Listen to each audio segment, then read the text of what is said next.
오늘 우리에게 주시는 말씀 민수기 3장의 말씀입니다. 구약성경 민수기 3장 14절에서 20절까지의 말씀을 함께 보도록 하겠습니다.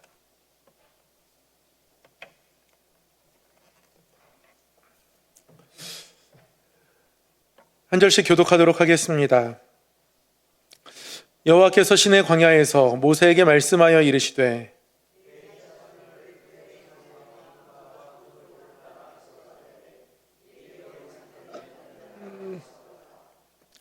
모세가 여호와의 말씀을 따라 그 명령하신 대로 계수하니라.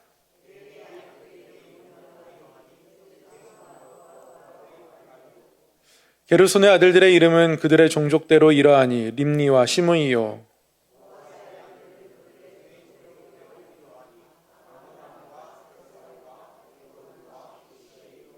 함께요. 무라리의 아들들은 그들의 종족대로 말리와 무시니 이는 그의 종족대로 된 레위인 조상의 가문들이니라. 아멘. 오늘도 말씀 앞에 나오신 우리 성도님들 환영하고 축복합니다. 우리 좌우에 계신 분들께 한번 이렇게 인사하겠습니다. 하나님이 당신을 사랑하십니다. 한번 이렇게 인사할까요? 한 번 더 이렇게 인사하겠습니다. 하나님이 오늘 사랑의 선물을 주실 겁니다.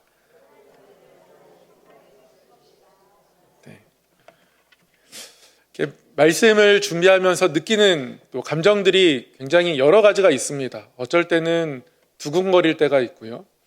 어쩔 때는 이렇게 부족한데 이런 말씀들을 나에게 맡겨주셨나 감격할 때도 있고요. 어쩔 때는 이렇게 선물을 받은 것처럼 기쁠 때가 있습니다. 그리고 어떤 선물을 받고 나서 그 선물을 이렇게 사용할 생각을 하면 막 설레이는 거 있지 않습니까? 남자들은 디지털 기기 굉장히 좋아하는데요. 저도 저에게 부임하면서 강제로 쫄라서 받은 선물이 이제 이 패드거든요. 그래서 이걸 가지고 사용할 생각을 하면서 막 설레이고 그랬던 기억이 나는데 오늘 말씀을 준비할 때 그랬습니다. 말씀이 선물 같다. 이 말씀이 또 나에게 어떤 더 좋은 영향력으로 또 기쁨으로 다가올까 그런 마음들 가지고 말씀을 준비했거든요. 그런 마음들이 좀 함께 느껴졌으면 좋겠습니다. 말씀을 나누기 전에 다시 한번 우리 말씀을 우리가 어떠한 마음으로 품고 살아가야 하는지 한번 다 같이 읊어보도록 하겠습니다. 말씀에 예수님을 닮은 사람이 됩시다. 오늘은 민수기 세 번째 시간입니다. 레위인을 계수하는 이야기가 오늘 나오고요. 저희가 오늘 함께 공부할 내용은 민수기 3장과 4장의 내용입니다. 3장과 4장의 내용을 살펴보기에 앞서서 지난주의 내용을 한번 먼저 복습해 보도록 하겠습니다. 한번 처음부터 쭉 가보도록 하겠습니다. 민수기, 제목처럼 영어 제목으로는 numbers거든요. 우리말로는 민수기, 백성의 숫자를 기록하다, 세다 뭐 이런 뜻입니다. 원래 히브리 성경에서는 베미드바르라고 해서 광야에서라는 제목을 가지고 있고요. 우리말 성경 같은 경우는 헬라어 성경과 영어 성경의 영향을 받아서 민수기라고 제목을 이렇게 정해져 있습니다. 헬라어 성경에서는 아리뜨모이라고 해서 워낙 수를 세는 게 많이 나오니까요. 오늘도 숫자가 많이 나옵니다. 그래서 숫자들이라고 이렇게 번역했고요. 그래서 민수기라는 제목으로 한글 성경에 실려져 있습니다. 이 내용을 한번 한눈에 보면요. 시내산 이야기가 나오고 그 다음에 광야가 나오고요. 그 다음에 맞습니다. 요단 동편, 요단강 건너가기 직전까지 민수기에 소개되어 있습니다. 주요 내용을 보면 앞으로 내용들이 이제 더 채워져 가긴 하겠지만요. 꼭 기억하실 것은 일단 시내산에서 출발하기 전에 하나님이 백성의 수를 세셨습니다. 말 그대로 민수하셨습니다. 그래서 인구조사가 1장 처음에 나오고요. 나중에 약속의 땅에 도착하기 직전, 요단강 건너기 직전에 한 번 더 조사를 하시죠. 인구조사가 2번 나옵니다. 26장에도. 그리고 지난주에 살펴본 것처럼 이 시내산에서 출발하기 전에 광야의 길을 걷기 전에 하나님께서 이스라엘 백성들에게 하셨던 것 한 가지가 질서를 잡는 것이었습니다. 그래서 우리가 지파별로 몇 명이 개수되었고 또 어떠한 진영으로 행진하게 되었는지 또 멈추게 되었는지 함께 살펴보았습니다. 이 광야의 여정을 이제 하나님이 주신 질서를 가지고 걸어가야 할 거거든요. 이들이 걸어갈 광야의 여정을 잠깐만 한번 살펴보겠습니다. 화면 아래쪽에 있는 동그라미 쳐진 곳이 시내산이고요. 여기서 이스라엘 백성들은 쭉 올라가면 가나안 땅에 도착하게 됩니다. 그런데 이 광야에서 정탐꾼을 보내고 하나님에 대한 불신들이 그들에게 자리 잡으면서 이들은 광야에서 긴 시간, 40년 가까운 시간을 보내게 되죠. 요단강을 건너갈 필요 없이 가나안 땅에 들어갈 수 있었지만 광야의 길을 헤매다가 이스라엘 백성들은 요단강 동쪽으로 진행하게 되고 여기서 요단강을 건너서 가나안 땅에 도착하게 됩니다. 그래서 저희는 민수기를 통해서 시내산에서 요단강 오른쪽, 그러니까 요단강 동편에 이르기까지 공부를 하려고 하는 건데요. 지난주에는 민수기 2장을 보면서 지파별로 어떻게 하나님께서 진영을 세우셨는지 살펴보았습니다. 회막을 중심으로 해서 유다, 루벤, 에브라임, 단, 이 네 지파가 어떤 각 진영을 책임지는 팀장 역할을 하고요. 회막을 중심으로 해서 이렇게 섰습니다. 유다 지파 이사갈 수불론, 또 르우벤, 시몬, 갓, 이들이 가장 앞장서서 출발하고 제사장과 회막이 가운데 중심을 잡고 서고 나머지 에브라임, 므낫세, 베냐민, 그리고 단, 아셀, 납달리가 뒤를 따르는 구조로 이들이 진영을 치고 이제 행진하게 됩니다.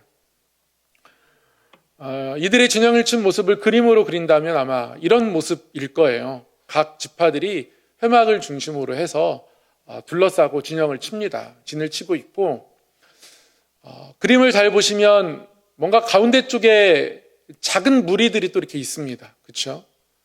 이들이 바로 레위인들입니다. 하나님께서 이러한 모습으로 진영을 유지하게 하셨던 이유가 뭘까? 지난주 우리가 두 가지 살펴봤는데요. 회막을 향해서 늘 회막을 향해 있을 수 있기를 하나님 바라셨고요. 그리고 하나님 새로운 질서를 주셨습니다. 유다 지파가 가장 앞서게 하셨고요. 르우벤 지파 입장에서는 좀 서운한 일이 될 수 있습니다. 그럼에도 그대로 따라야 하고요. 에브라임 므낫세 지파의 관계도 보면 므낫세가 사실 형이거든요. 쌍둥이이긴 하지만 그럼에도 불구하고 하나님은 에브라임 지파를 먼저 앞세우셨습니다. 요셉이 오른손으로 에브라임 지파를 축복했기 때문에 하나님은 에브라임을 더 먼저 앞에 두셨거든요. 그래도 이스라엘 백성들은 하나님이 주신 질서에 순종하면서 이 여정을 갑니다. 이거에 대해서 열등감을 가질 필요도 없고요. 교만할 필요도 없습니다. 하나님 주신 질서에 순종할 뿐입니다. 이러한 마음들이 이들에게 필요했고 이러한 모습으로 결국 광야의 여정을 걸어가게 되죠. 그리고 나서 오늘 이제 민수기 3장, 4장을 공부하려고 하는데요. 오늘은 레위인들에 대해서 잠시 살펴보려고 합니다. 이제 하나님은 레위인들을 계수하세요. 그런데 레위인들을 계수하는 이유가 다른 지파들을 계수했던 것과는 조금 다릅니다. 다른 지파들, 하나님께서 그 수를 세실 때 어떠한 기준을 가고 세셨습니까? 20세 이상의 남자들. 무엇을 위해서 계수했죠? 싸움에 출전할 사람들. 그러니까 용사들, 전쟁을 위해서 계수를 했단 말이에요. 그런데 하나님 레위인들을 계수할 때는 그렇게 계수하지 않습니다. 1개월 이상의 남자들을 계수하세요. 1개월 이상의 남자들. 아주 어린 아이들. 1개월 이상의 아이들이 싸움을 할 수 있겠습니까? 애초에 레위지파는 싸움을 하지 않으니까요. 그러면 하나님 왜 1개월 이상이라고 선을 정하셨을까? 1개월 이상의 남자들을 계수했더니요. 총 22,000명이 되었습니다. 근데 하나님이 레위인들 1개월 이상이 22,000명이구나 파악한 이후에 또 다른 인구조사를 하세요. 계속 숫자가 나옵니다. 그래서 이 민수기를 읽다 보면 통독하다 보면 숫자가 자꾸 나오니까 빨리 읽게 되고 빨리 지나가고 싶은 마음이 들거든요. 그러니까 이럴 때 아니면 정리를 하기가 어려우니까 한번 조금 피곤하실 수 있어도 마음을 굳게 잡수시고 한번 잘 따라와 보시길 바랍니다. 하나님이 레위인들을 세게 하신 이후에 또 한 가지 인구조사를 시키셨습니다. 어떤 인구조사를 시키셨냐면 1개월 이상의 이스라엘 백성들의 장자들을 세게 하셨어요. 1개월 이상의 레위인들을 세시게 한 이후에 1개월 이상의 이스라엘 백성들의 처음 난자들을 또 세게 하셨습니다. 그랬더니요, 22,273명입니다. 레위인들이 많습니까? 장자들이 많습니까? 네, 자신 있게 대답하셔도 됩니다. 네, 22,000이 많습니까? 22,273명이 많습니까? 네, 22,273명이 많죠. 여기서 막히면 안 되는데. 그 다음에 더 난이도 높은 질문이 기다리고 있는데 몇 명 더 많습니까? 역시 난이도 높은 거에 주로 대답을 잘 하시는군요. 그렇습니다. 273명이 더 많아요. 하나님이 여기서 한 가지를 더 말씀하세요. 하나님이 숫자를 세게 하신 이후에 이스라엘 장자들 그리고 레위인 1개월 이상의 아이들 계수해 보니까 레위인들이 273명이 적고요. 그냥 일반 이스라엘 백성들의 장자들이 273명이 더 많습니다. 하나님이 이 둘을 세서 비교하십니다. 이유가 있어요. 하나님 뭐라고 말씀하셨냐면 레위인들이 이스라엘 백성들의 장자들 한 명을 레위인 한 명이 대신하는 것이다. 이렇게 말씀하세요. 그러다 보니까 레위인들 22,000명의 인원으로는 22,273명의 모든 사람들을 다 대신할 수 없습니다. 273명을 대신할 레위인들이 지금 부족한 거죠. 그렇죠. 이해가 되십니까? 제가 쉽게 잘 설명을 하고 있는 거 맞죠? 숫자가 나올수록 고개를 좀 이렇게 끄덕이시면 제가 마음이 편할 수 있습니다. 하나님께서 레위인들로 하여금 이스라엘 장자들을 대신하려고 하시는데 레위인들 273명이 부족한 거예요. 그래서 하나님이 이렇게 말씀하십니다. 273명이 부족하다. 이들을 헌금으로 대신하겠다. 한 사람당 5세겔로 계산해서 273명은 대신할 레위인들이 없으니 한 사람당 5세겔로 계산을 해서 총 1365세겔을 헌금하는 것으로 하겠다. 하나님 이렇게 말씀하세요. 그리고 나서 이 헌금에 이름을 붙이십니다. 뭐라고 붙이시냐면 생명의 속전이다. 이렇게 붙이세요. 하나님께서 레위인들을 계수하십니다. 레위인들은 말 그대로 특별하게 선택받은 지파들이고요. 이들은 성막에서 제사장이 제사를 잘 인도할 수 있도록 모든 것들을 관리하거나 돕는 역할을 합니다. 전쟁에 나가지 않고요. 늘 성막 주변을 지킵니다. 하나님께서 그런데 이들의 숫자를 이스라엘 장자들 숫자와 비교하시면서 모자란 273명을 헌금하게 하시고 그 이름을 생명의 속전이라고 붙이신 것은 말 그대로입니다. 어느 한 집안에 장자가 있다는 건 그 집안이 계속적으로 이어져 간다. 그 집안의 생명력이 끊어지지 않는다. 그런 의미거든요. 하나님께서 레위인들을 그렇게 보고 계신 겁니다. 성막에서 섬기는 레위인 한 사람이 저 이스라엘 백성들의 한 가문을 이어가게 하는 생명과 같다. 그리고 모자라는 273명을 헌금을 통해서 감당하면서 이를 생명의 속전이라 하겠다. 결국 레위인들은 이스라엘의 생명과 같은 것이고요. 레위인들이 하는 일들, 회막을 섬기는 일들이 이스라엘의 생명과 같은 겁니다. 이스라엘 백성들이 레위인들을 그렇게 바라보길 원하셨고요. 레위인들이 하는 일들을 그렇게 바라보길 원하셨고, 결국 레위인들이 하는 일들이 레위인 스스로 다 모든 걸 챙겨서 하는 게 아니라 백성들이 재물을 가지고 와야 제사장도 제사를 준비하고 레위인들이 모든 기구를 잘 준비해 놓은 의미가 있거든요. 그러니 저들이 하는 일이 우리의 생명과 같다라고 바라보고 이스라엘 회중들은 회막을 향해 있어야 하고 레위인들을 향해 있어야 하고 하나님 앞에 제사 드릴 때 제물을 가지고 나아가야 하고 하나님이 그런 걸 원하셨던 겁니다. 생명처럼 소중히 여기기를 바라셨던 거죠. 그렇게 하나님의 원하시는 마음을 이스라엘 백성들에게 나타내기 위해서 하나님은 생명의 속전을 거두신 것이고요. 레위인들 인구조사를 따로 1개월 이상 한 겁니다. 이것을 나타내고 싶으셨어요. 생명처럼 여기길 바라셨습니다. 이것을 먼저 알게 하시고 나신 이후에야 레위인들을 다시 한번 제대로 조사합니다. 이것은 하나님이 이스라엘 백성들이 그들의 회막, 하나님께 제사하는 제사, 이것이 그들의 생명과 같기를 원하셔서 이런 인구조사를 하셨던 것이고요. 레위인들은 또 성막에서 나름대로 해야 될 일들이 있습니다. 그들의 직무들이 있어요. 하나님은 그 직무들을 말씀하시거든요. 레위의 세 아들이 있습니다.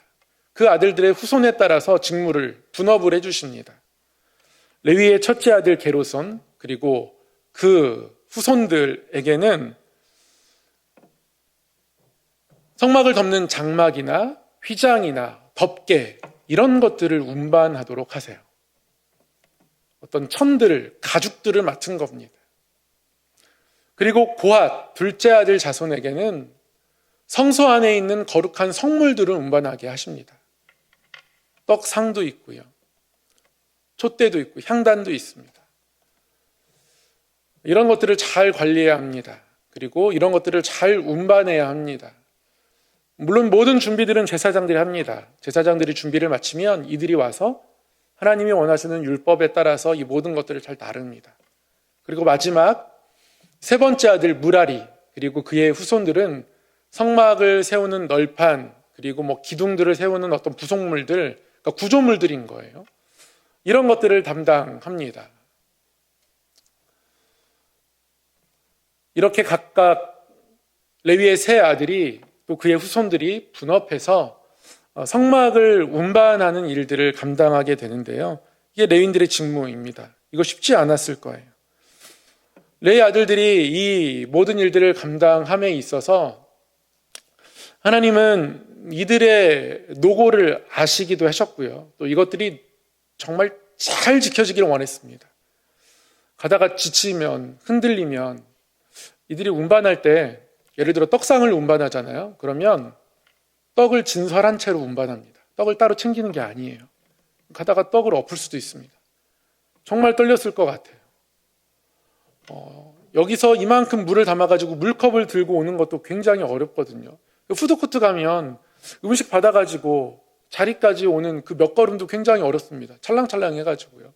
떨어뜨릴까 두렵습니다. 근데 이 광야의 여정에서 이 백성들이 떡이 진설된 상태로 떡상을 운반하는 것은 결코 쉬운 일이 아닙니다. 힘든 일이죠. 고된 일이에요.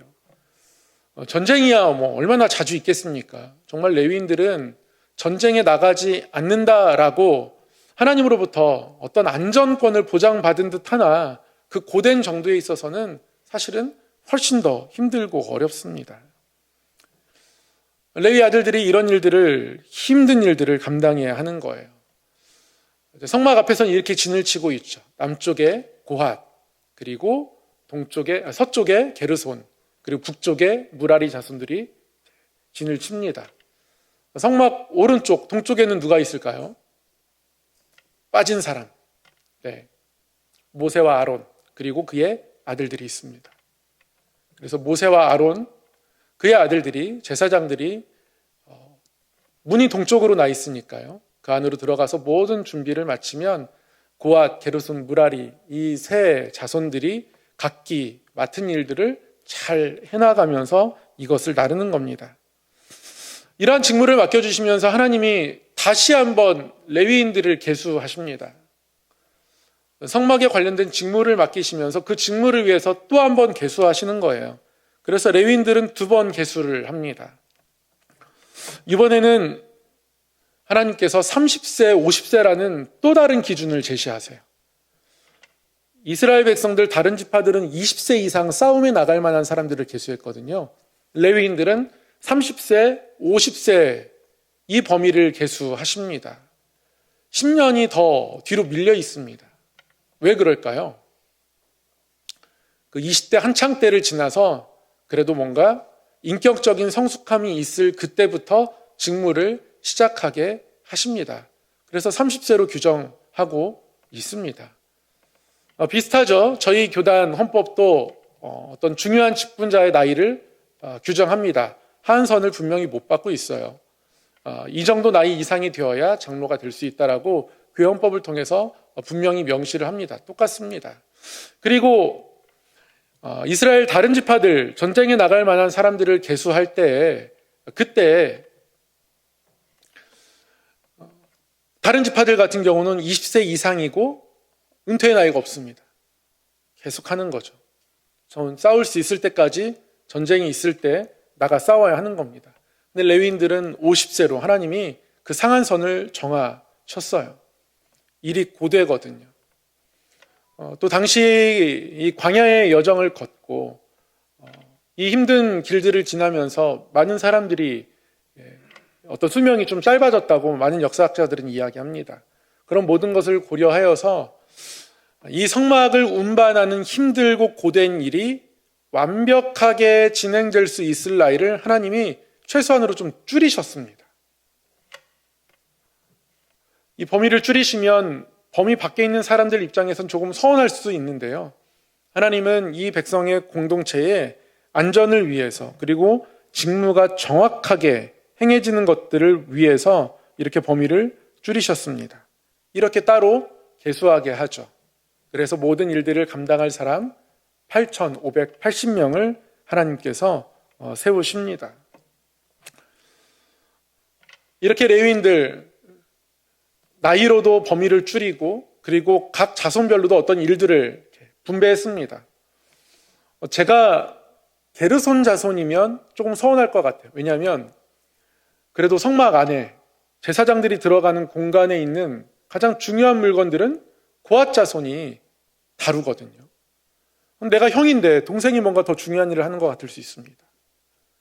무라리 자손은 진짜 제일 힘들었을 것 같아요. 기둥들 같은 거 들고 날라야 되고요. 어떤 구조물들을 날라야 되니까 굉장히 더 노동 강도가 심했을 것 같습니다. 무라리 나름대로 뭔가 힘들었을 것 같아요. 제가 게르손 자손이거나 무라리 자손이면 조금 뭔가 마음에 불편한 마음이 있을 것 같습니다. 반면에 고앗 자손은 뭔가 어깨에 좀 힘이 들어갔을 것 같아요. 가장 중요한 일을 내가 하는 것 같다. 실제로 광야의 여정 나중에 공부하면 알겠지만 모세와 아론의 리더십에 반기를 드는 사람들이 있죠. 고라 자손들. 왜 너희들만 리더십을 맡느냐? 하나님이 너에게 말씀하시느냐? 왜 아론을 특별하게 세우느냐? 이것에 대해서 불만합니다. 그러니까 성소에 들어가서 제사를 집례하는 제사장대의 일들을 자기들 스스로도 감당하고 싶었던 거예요. 그 고라가 고앗 자손들이죠. 맨날 성물을 나르다 보니까 제사장의 자리에까지 나아가고 싶은 교만함이 그들 가운데 있었던 것입니다. 아무튼 이렇게 8,580명이 각기 맡은 일들을 감당해야 합니다. 레위인들은 이것을 처음에는 순종으로 잘 감당했습니다. 맡겨진 일들의 경중을 따지지 않고요. 하나님의 방법대로 순종한 겁니다. 심지어는 떡이 진설된 상태로 떡상을 운반해야 했지만 모든 것이 완전하게 이루어지도록 하나님은 명령하셨고요. 이스라엘 백성들은 순종했습니다. 이런 일들을 맡기시면서 하나님이 많은 세세한 규정을 주셨는데요. 두 가지를 그래도 꼭 살펴봐야겠어서 두 가지를 살펴보려고 합니다. 하나님이 주의사항으로 주신 게 있는데요. 첫 번째는 성물을 절대 만지지 말라. 그리고 성소에 들어가지 말라. 이렇게 말씀하세요. 성소에 들어가면 안 됩니다. 성소에는 제사장들이 들어가고요. 제사장들이 모든 준비를 다 마치고 다 덮을 거 천으로 덮어놓고 모든 준비를 마친 이후에야 이들은 자기의 맡은 일들을 감당할 수 있었습니다. 4장 15절을 읽어보겠습니다. 우리 한 목소리로 함께 읽어보겠습니다. 시작. 진영을 떠날 때에 아론과 그의 아들들이 성소와 성소의 모든 기구 덮는 일을 마치거든 고앗 자손들이 와서 맬 것이니라. 그러나 성물은 만지지 말라. 그들이 죽으리라. 회막 물건 중에서 이것들은 고앗 자손이 맬 것이며, 성물 만지지 말게 하셨고요. 4장 20절도 한번 함께 읽겠습니다. 시작. 그들은 잠시라도 들어가서 성소를 보지 말라. 그들이 죽으리라. 결국 하나님께서 제사장의 역할들, 그것은 분명히 정해 주셨습니다. 제사장들이 다루는 것들은 아무리 고앗 자손이라고 할지라도 만져서도 안 되고요. 성소를 봐서도 안 됩니다. 근데 나중에 고라 자손들이 만지고 보고 싶은 거예요. 그러다 결국 그들이 죽임을 당하게 되었습니다. 땅이 그들을 삼켰습니다. 하나님께서 이렇게 주의사항을 주신 것은 결국 하나님을 섬기는 모든 행위들, 예배에 대한 소중함과 경외심을 이들이 끝까지 갖기를 원하셨던 거죠. 그렇게 하나님은 레위인들에게 이러한 직무들을 맡겨 주셨습니다. 오늘 우리가 레위인들에 대해서 짤막하게 살펴보았습니다. 하나님이 레위인들 1개월 이상 이 어린 생명들로부터 따로 계수하게 하셨습니다. 한 생명이 이스라엘 다른 장자 한 명을 대신하기 때문에 그랬고요. 모자라는 273명의 숫자는 생명의 속전 5세겔로 대신하게 하셨습니다.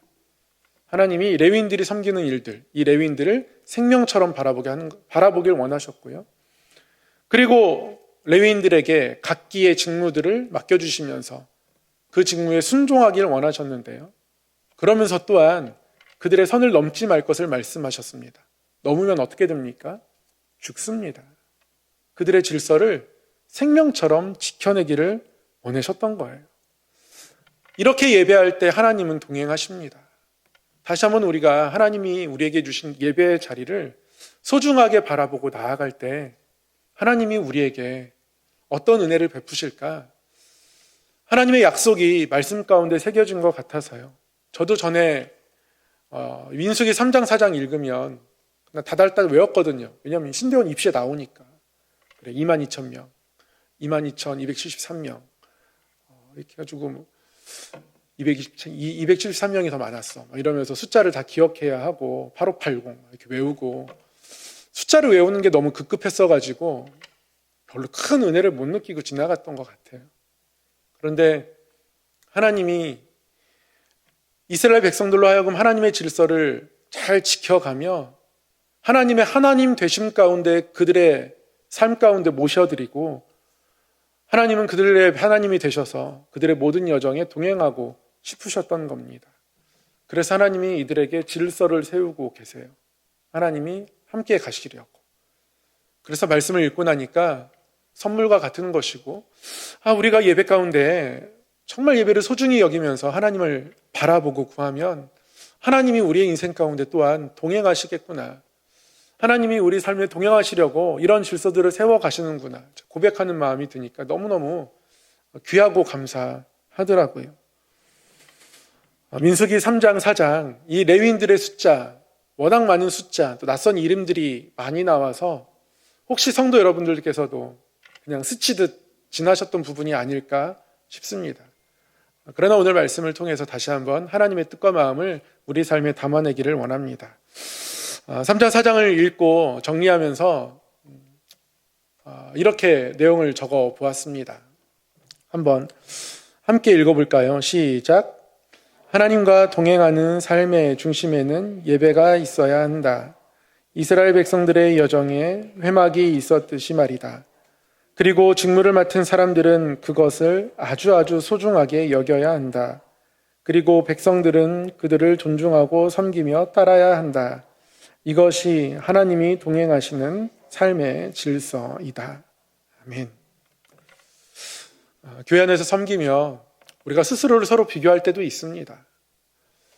어떨 때는 누군가를 교만하게 판단할 때도 있습니다. 그리고 분을 내는 마음으로 또 하나님 앞에 나올 때도 있어요. 하나님이 임하시는 자리는 깨끗한 자리여야 합니다. 그래서 우리 모두가 레위인들의 마음들을 가지고 이 자리를 지켜내야 하는 것이고요. 그리고 우리 모두가 우리의 생명처럼 예배하는 자리, 하나님을 만나는 자리를 지켜가야 하는 것이죠. 그런 하나님의 뜻을 우리 삶에 품고 또 그러한 모습들로 살아내며 하나님의 동행이 우리 삶에 늘 풍성히 나타나는 복된 여정이 되기를 소망합니다. 사랑의 하나님 아버지, 오늘도 우리에게 말씀하여 주시니 감사합니다. 주신 말씀이 우리에게 참 귀한 것을 다시금 깨닫습니다. 말씀이 있어서 다시금 하나님의 얼굴을 바라볼 수 있고, 말씀이 있어서 하나님의 인도하심을 기대할 수 있고, 말씀 때문에 다시 한번 우리의 삶을 돌아볼 수 있으니 하나님 말씀이 너무 귀하고 감사한 선물인 것을 고백하지 않을 수 없습니다. 하나님 주신 말씀을 통해서 우리가 걸어가야 할 이 삶의 여정 속에서 예배가 얼마나 중요하고 소중한지 깨닫게 하셨사오니 하나님이 기뻐하시고 찾으시는 예배자의 모습들로, 그 마음들로 우리의 중심을 채워주시고 하나님을 참되게 예배하며 이 땅을 살아갈 수 있도록 인도하여 주시옵소서.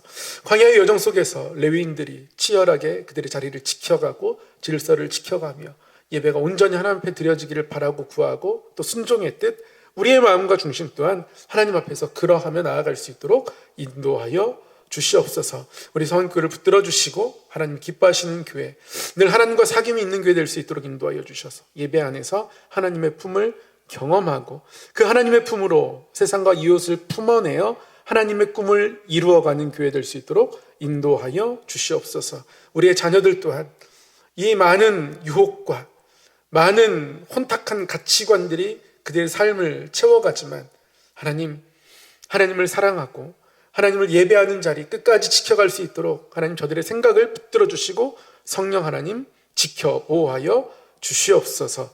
감사드리옵고 우리 주 예수님의 이름으로 기도드리옵나이다. 아멘.